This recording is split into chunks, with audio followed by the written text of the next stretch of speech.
کربلا بہر عمل نعرہ زنا ہے اب تک، کربلا گوش بر آواز یلاں ہے اب تک، کربلا منتظر صف شکنا ہے اب تک، کربلا جانب انسان نگراں ہے اب تک۔ السلام علیکم ورحمۃ اللہ وبرکاتہ۔ ناظرین و سامعین حضرات، ماہ محرم الحرام کے یہ غم و اندوہ والے ایام شروع ہو گئے ہیں۔ میں اپنی بات کو مولانا ابوالکلام آزاد صاحب کی اس بات سے شروع کرتا ہوں جو انہوں نے امام حسین علیہ الصلوۃ والسلام کی شان اقدس میں لکھا ہے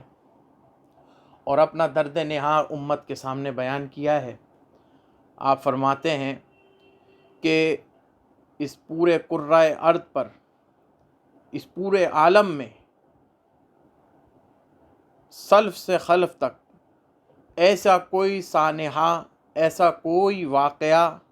ایسی کوئی شخصیت نہیں گزری ہے جس پر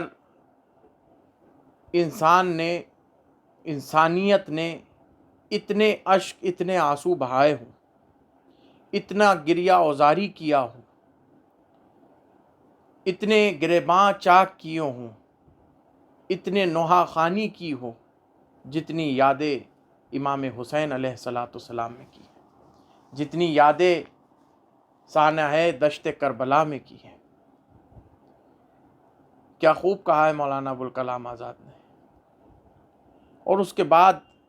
انہی کے جملوں کو میں ایز اٹ از حرف بحرف انہی کے ترجمانی جو انہوں نے لکھا ہے وہ پیش کروں گا آپ کے سامنے۔ آگے ایک بات اور لکھتے ہیں اس کے ساتھ میں، اس حادثہ عظیمہ کی دعوت اشک و حسرت اب تک ختم نہیں ہوئی ہے، بلکہ یہ کہا جا سکتا ہے کہ اس دعوت درد کے اندر جو حقیقی طلب تھی وہ اب تک لبیک کے سچے استقبال سے محروم ہے۔ اس کی تشریح اور ترجمانی آپ کے سامنے میں کروں گا۔ یہ ان کے جملے ہیں مولانا ابوالکلام آزاد صاحب کے کہ جو درد و اندوہ، جو حقیقی درد و اندوہ ہے، جو حقیقی اشک باری ہے، جس کے لبیک کے سچے استقبال سے اب تک کربلا محروم ہے۔ اس سے بڑھ کر مظلومی کی مثال کیا ہو سکتی ہے؟ آگے لکھتے ہیں کہ دشمنوں اور دوستوں نے آپ امام حسین علیہ الصلوۃ والسلام پر ظلم کیا۔ دشمنوں نے شہادت عظیمہ کی عظمت مٹانا چاہی اور کوئی آنسو نہ بہایا امام کی یاد میں، مگر دوستوں نے بھی اس کی شہادت یعنی امام حسین علیہ الصلوۃ والسلام کی شہادت کی اصل حقیقت و بصیرت سے غفلت کی اور اس کی یعنی امام حسین علیہ الصلوۃ والسلام اور آپ کی دعوت عظیمہ کی پیروی نہ کر سکے۔ میں اپنے یوٹیوب ویورز کو اس ماہ محرم الحرام کے ایام میں یہ پیغام خاص دینا چاہتا ہوں۔ یہ جو 3 باتیں میں نے آپ تک پیش کی ہیں،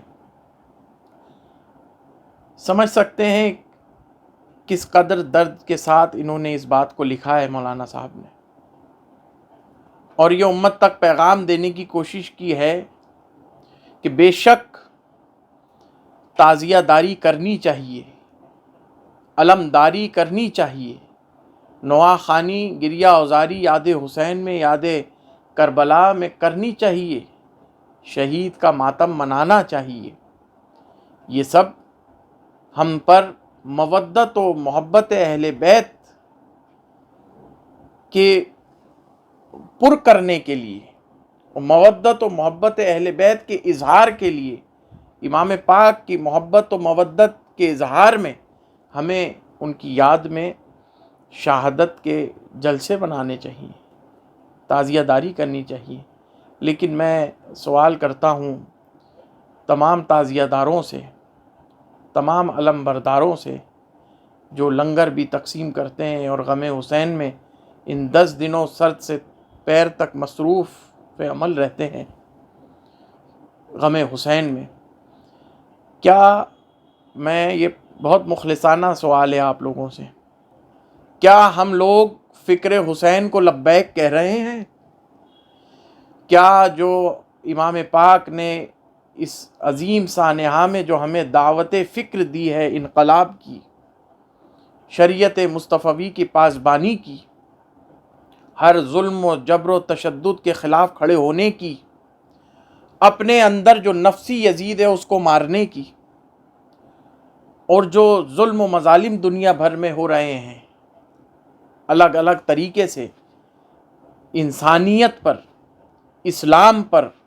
مسلمانوں پر، امت پر، ملت پر، قرآن پر، رسول پاک صلی اللہ علیہ وآلہ وسلم کے نام نامی پر، کیا اس کے لیے ہم کھڑے ہو رہے ہیں؟ کیا ہم حسین علیہ السلام کی وہ 14 صدی پہلے 1400 سال پہلے جو آپ نے یلغار اور پکار لگائی اور صدا لگائی، جس پر آپ کے 72 افراد نے آپ کا ساتھ دیا اور شہید ہوئے، کیا آج ہم میں وہ حوصلہ ہے، وہ ہمت ہے، وہ بردباری ہے، وہ صبر ہے، وہ توکل ہے، وہ استقامت ہے، وہ انقلاب کا جوش اور جذبہ ہے جو امام حسین علیہ السلام میں تھا؟ یا صرف رسمی پیروی ہمارے پاس ہو کے رہ گئی ہے؟ کربلا مسلمانوں کے لیے ایک عملی نمونہ ہے پوری زندگی کا. اس میں کیا عورتیں، کیا مرد، کیا جوان، کیا بوڑھے، کیا کم سن بچے، سب لوگ نمونہ عمل ہیں، اسوہ حسنہ ہیں پوری امت مسلمہ کے لیے. کہ ہم اس ظلم و ستم کے خلاف کھڑے ہو رہے ہیں. آپ دیکھ سکتے ہیں کہ حج و عمرہ پیک ہوا ہے، جم غفیر اور سیلاب دوڑ پڑا ہے. بے شک جانا چاہیے. تمام فرائض دینیہ اور تمام اراکین اسلام اتم انداز میں، اتم صورت میں ادا ہو رہے ہیں اس کی ظاہری صورت کے ساتھ. مسجدیں 3 طبق پر بنی ہوئی ہیں، ہر محلے، ہر شہر میں سینکڑوں کی تعداد سے مسجد ہیں، خطباء ہیں، واعظین ہیں، علماء ہیں، مفتیان ہیں، قاضی القضات ہیں، مبلغین ہیں، بڑے بڑے مدارس ہیں، دارالعلوم ہیں، جامعات ہیں، بڑی بڑی درسگاہیں ہیں، بڑی بڑی تفسیرات ہیں، تشریحات ہیں قرآن و حدیث پر. سارا کام ظاہری طور پر اسلام کا اتم صورت میں ہمارے پاس موجود ہے. مگر حال یہ ہے کہ مغلوبی اسلام اور مغلوبی قوم مسلمین، ابناء اسلام کے لیے کون کوشاں ہے، کون اس کی سرخروئی کے لیے، اس کی نشست ثانوی کے لیے،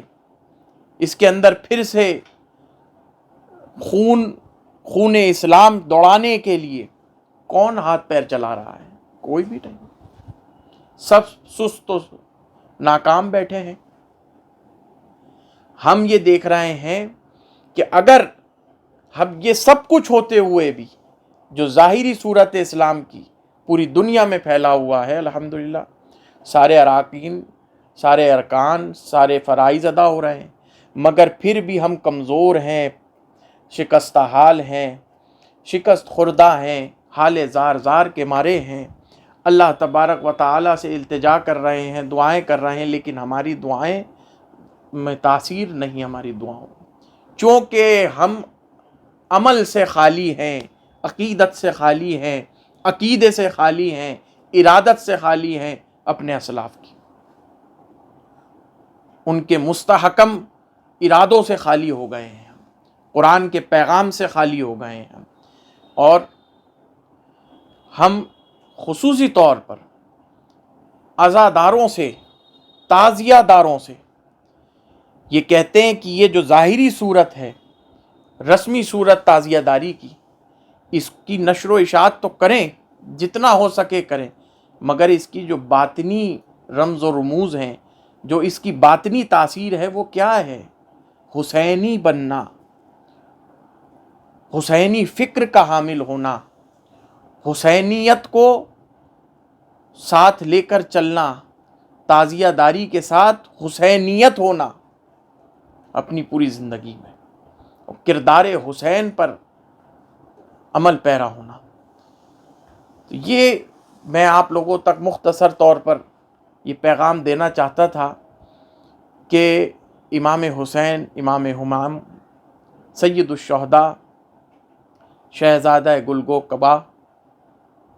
شہید ظلم و جفا حسین ابن علی علیہ الصلاۃ والسلام ہمیں اسوہ حسنہ دے کر گئے ہیں آپ کی پیروی کا، اور وہ پیروی ہی اصل میں تعزیہ داری ہے، وہی پیروی اصل میں عزاداری ہے، وہی پیروی اور وہی تقلید